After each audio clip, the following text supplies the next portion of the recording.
the first visit by a U.S. Treasury Secretary since 2014. Last year, the U.S. Secretary of State Antony Blinken visited South Africa, where he announced the U.S. government's new Africa strategy. President Biden is also expected to visit Africa this year. Africa will shape the future of the global economy. And I explained that the United States is ready to work with Africa as an equal partner, defined not by what we can do for each other, but rather what we can do with each other. We know that a thriving Africa is in the interest of the United States. A thriving Africa means a larger market for our goods and services. It means more investment opportunities for our businesses, like this Ford plant, which can create jobs in Africa and customers for American businesses. And it means that more Americans can benefit from the dynamism and creativity of people in Africa. A key pillar of the U.S. strategy toward Africa is boosting mutually beneficial trade and investment. On the second day, the focus was on the just energy transition. She discussed this issue with President Cyril Ramaphosa and Minister of Minerals and Energy, Gwede Mantashe, on the margins of the South African governing party's National Executive Committee meeting. The issue of the Just Energy Transition Partnership did come up in the Secretary's multiple conversations. She and President Ramaphosa discussed it at length. She also discussed it at length with Minister Montashe. There is a frank set of exchange of views. It's very clear from both the President as well as from Minister Montashe that the question of moving towards a low carbon emission economy is not in dispute. The only question is, what does the transition look like? How long does it take? And how do you actually get there?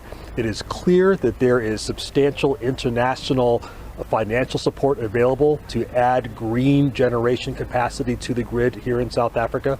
The partners will continue to do so, and we look forward to continuing to work with the government of South Africa on their priorities in this space. This will likely lead to some job losses. Initially, when this discussion started, it was a bit threatening for the coal mining industry. But then after a while, I think coal mining industry, people in the coal mining industry understood that we still play a very major role in the economy.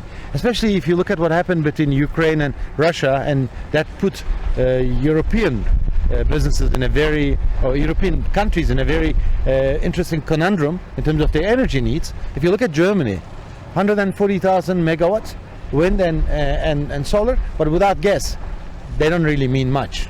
The same applies to UK.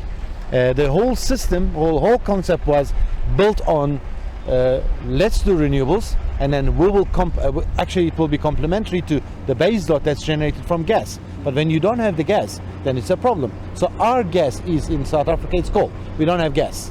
Okay, so it's coal is our bread and butter in energy. It's like, can one go to Saudi Arabia and say, no, you must stop oil production? Will they stop? No, because it's the main revenue maker. For South Africa, coal is the main energy creator. We are producing 70 to 75% of our energy from coal, and we need base load. Of course, greenhouse the emissions are important. Carbon dioxide emissions and SOx and NOx, all other gas emissions are important. We need to invest more in clean coal technologies to capture carbon dioxide and to capture all the other gases, bad gases. But the reality is we have to produce our power, base load power from coal, and then renewable energy, which is also very important and vital, which is wind and solar and hydro, that can only complement what we have as base load, which is coming from coal. On Friday, Yellen will see firsthand how South Africa is grappling with this issue when she visits a mining company in Mpumalanga.